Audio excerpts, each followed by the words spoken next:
Ano ba naman yan? Bisita.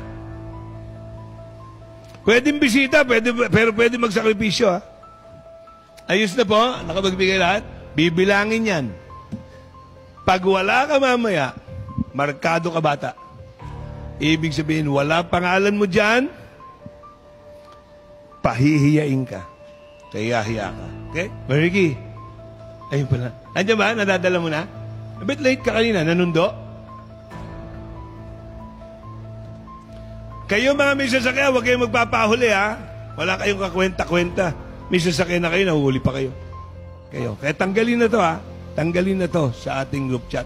Arellano mag-asawa. Susumpa na yan. Itong mag-asawa to, Diyos nito, trabaho. Walang kaisipan na matino itong taong to, eh. May tililing nga, eh. Okay, ha? Dapat i-endorse. Yung isang pamilya rito, na 7 taon naging miyembro namin, walang giving yon, Pastor Recto. Walang giving. At yung 2 anak, yung isang anak na babae, saan ko man makita yon, pati yung nanay, dito ang ayos kamo ng damit, ha? Saan ko man makita, naka-leggings lang. Walang palda, leggings lang.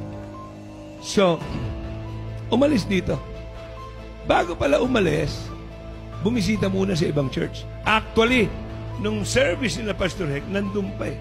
Pero siyempre, Satanas na yan, hindi natinag doon sa mga sinabi ko.